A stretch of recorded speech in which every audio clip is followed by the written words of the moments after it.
La Hague, un pays sculpté par le vent. C'est notre épisode, notre feuilleton, tous les jours, que vous retrouvez cette fois-ci. C'est mon camarade Jean-Sébastien Petit-Demange qui nous emmène sur le sentier littoral dont je parlais peut-être un petit peu tout à l'heure. Le nez de Jobour, entre autres. Hein. Celui-là même dont tu parlais, ce sentier des douaniers, qui est un endroit absolument inoubliable, un véritable bijou. On y découvre une nature qui est préservée. Il faut partir se promener le nez au vent pour découvrir, par exemple, la baie des Calgrins, par exemple, le Goury, ou même là-bas, par exemple, on souhaite qu'il y ait une tempête qui se déclenche quand on est à Goury, parce que par beau temps... Gare au Goury, hein. Oui, surtout. Par beau temps, ça pourrait presque paraître trop mièvre comme paysage. La beauté devient ici presque banale. Sur cette plage de galets, nous sommes arrivés au bout du monde.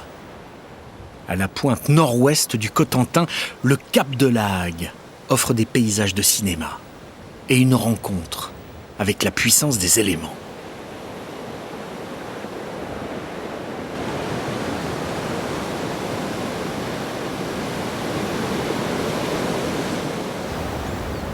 Yves Codebrune est un amoureux de la région. Il connaît les sentiers du littoral comme sa poche. Et quand il accompagne des randonneurs, sa balade passe toujours au-dessus du nez de Jobour. Dans la Manche, c'est le site le plus visité après le Mont Saint-Michel. Cette falaise de granit qui culmine à 128 mètres est l'une des plus hautes d'Europe. Je pense que c'est un des endroits les plus accessibles dans la Hague, parce qu'en fait, il y a beaucoup d'endroits qui sont beaux, mais ça demande un petit effort. Et finalement, quand on n'a pas envie de beaucoup faire d'efforts, le nez de Jobour est tout de suite accessible. Et puis il est quand même grandiose. Quand vous découvrez cette masse-là qui avance dans la mer, c'est quelque chose qu'on n'imagine pas. Et beaucoup de gens qui viennent de l'intérieur des terres découvrent un littoral ici complètement admirable. Pour profiter de ce décor incroyable, la randonnée devient subitement vertigineuse. Pour Yves, ce cap équivaut à de la moyenne montagne. Munis d'une corde d'escalade, nos randonneurs descendent la falaise comme des alpinistes. Yves, premier de cordée, ouvre la voie.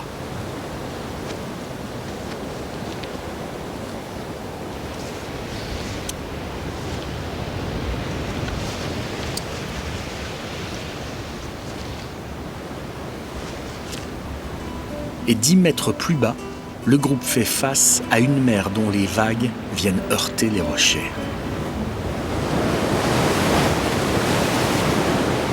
C'est une sensation de petitesse face aux éléments, surtout quand la mer est là en train de brasser le pied des falaises. On se sent un peu petit. Les endroits les plus inaccessibles sont souvent les plus beaux. Cette descente en rappel est le prix à payer pour savourer un instant unique. C'est, comme on dit, la montagne au bord de mer, c'est vraiment... Alors, il faut quand même avoir quelques petites notions d'escalade pour faire ce genre d'exercice, parce qu'on n'a pas le droit à l'erreur, évidemment. Mais c'est quand même génial. La Hague n'est pas qu'une expédition sportive, c'est aussi la découverte d'un pays de landes, exposé aux fortes rafales de vent. Les arbres ont déserté les falaises. Seul l'ajonc résiste aux intempéries. Et au printemps, cet arbuste jaune vif transforme le littoral en jardin fleuri. Il a aussi un symbole un peu normand, c'est celui qui s'enracine le premier.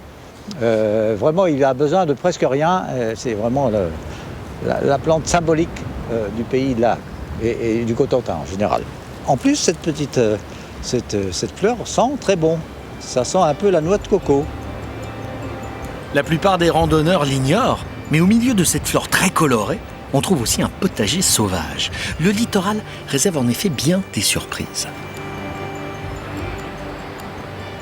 On a ici une plante typique de la région, la carotte sauvage. Vraiment, c'est l'ancêtre de notre légume des jardins. Si on gratte un peu la racine, ça a vraiment l'odeur de la carotte. Avec ses 80 km de tracé sinueux, le sentier du littoral abrite une nature préservée, sans aucune construction. Loin des grandes agglomérations, les habitants qui vivent ici revendiquent cet isolement, car c'est lui qui a permis à la péninsule de conserver ses paysages intacts.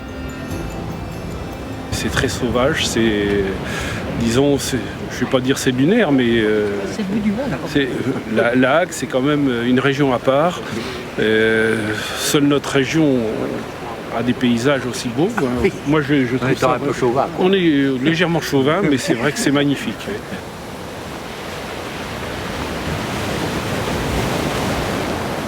Au pied des falaises, on trouve d'immenses plages à perte de vue.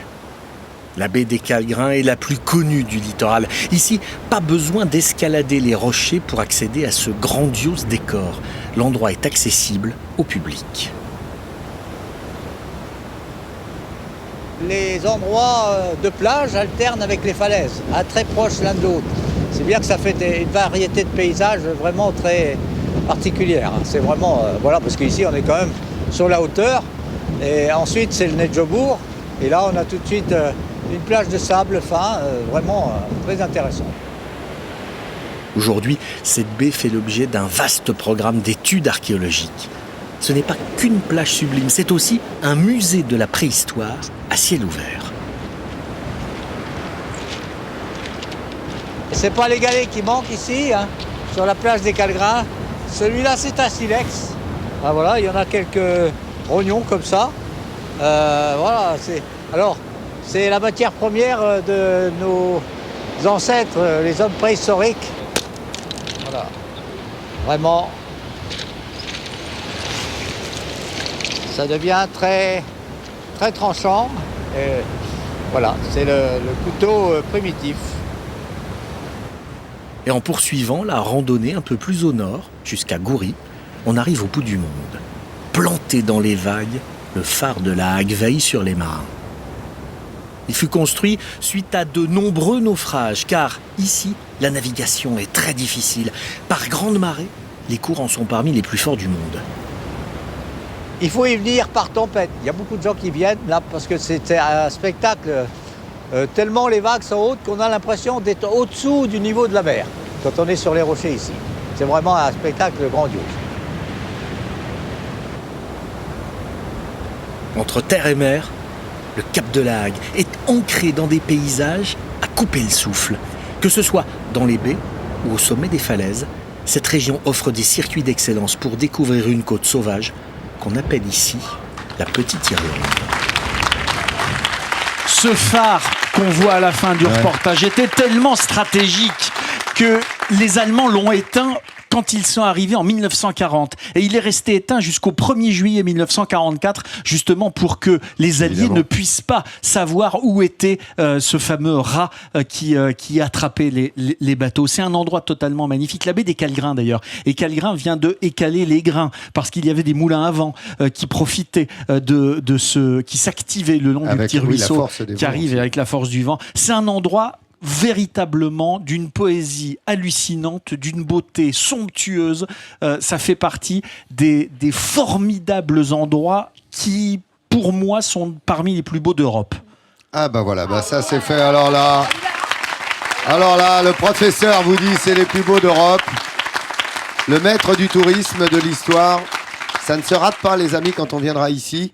Il faudra aller sur le sentier du littoral. Pas venir trop nombreux quand même. Oui, c'est ça. Alors, j'étais là ce week-end, et bien il n'y avait pas tant de monde que ça. Je suis passée après une grosse pluie. Vous étiez là ce week-end, et vous? Oui. Ben, je le dis parce que j'ai tellement aimé. Alors il n'y avait pas tant de monde que ça. En revanche, il y avait énormément d'escargots. Donc il fallait avoir la tête penchée tout le temps pour pas faire des massacres à chaque pas. Ah oui, j'avais oublié. Le vétérinaire, évidemment, épargne les J'évite escargots, les hormis escargots. dans l'assiette. Mais bon. Ah non plus. Non plus. Même pas, vous voyez.